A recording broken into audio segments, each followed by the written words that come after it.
We talk about time in all these weird ways. We save it, we spend it, sometimes we even kill it. But what if I told you the real secret isn't about managing time at all, but about actually making it? Does it ever feel like the weeks just evaporate? You blink, and poof, another month is in the rearview mirror. You had all these big plans, these goals, but somehow the clock just didn't get the memo. It's a feeling we all know, and we're gonna get to the bottom of it. Maybe for you, it's this, that guitar you got sitting in the corner, looking more like a sculpture every day. That dream of finally playing a song, always scheduled for that magical day called someday. Or, hey, maybe it's this, the promise you made to yourself about a real, honest-to-goodness break, a chance to just unplug and breathe. But work and life and everything else just keeps jumping the queue. Or, it could be as simple as this, finally tackling that stack of books on your nightstand. It's like they're multiplying, right? So what is the one thing that's really standing in our way? Well, the big hairy monster in the room is usually procrastination. It is one of the most powerful and, let's be honest, annoying forces in our lives. And to beat it, we first have to solve what I call the procrastination puzzle. We all recognize that little voice, don't we? The one that whispers, you can do it tomorrow. The definition here calls it a delay, but it feels more like an internal tug of war. So what's actually happening inside our heads? Well, it turns out our brains are basically hardwired for a constant, epic showdown. It happens dozens of times a day, and most of the time we don't even notice the battle is raging. And this slide just nails it.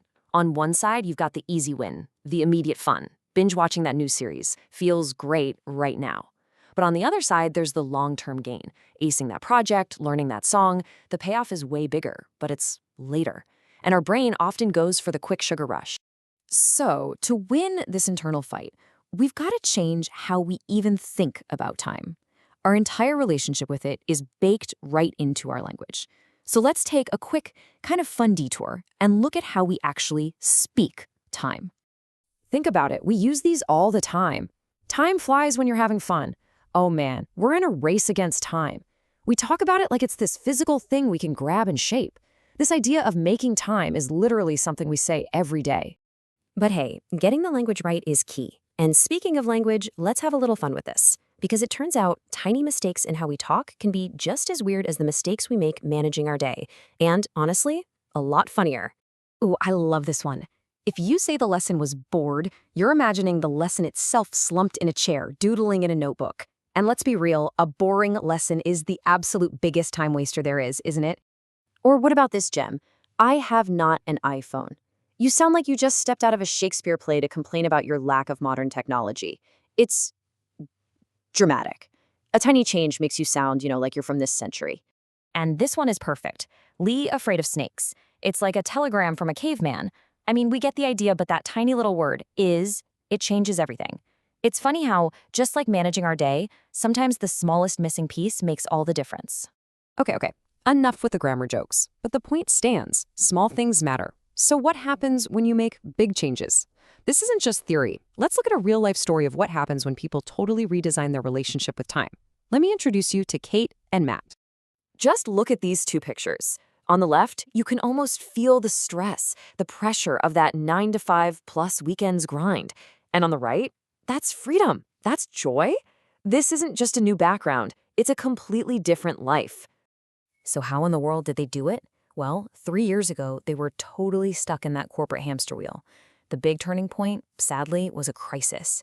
It was a wake-up call that forced them to hit the brakes. They quit, they moved, they totally re-engineered their lives. And now, they're not just happier, they're building a future that's actually theirs. Sometimes the simplest sentences say the most.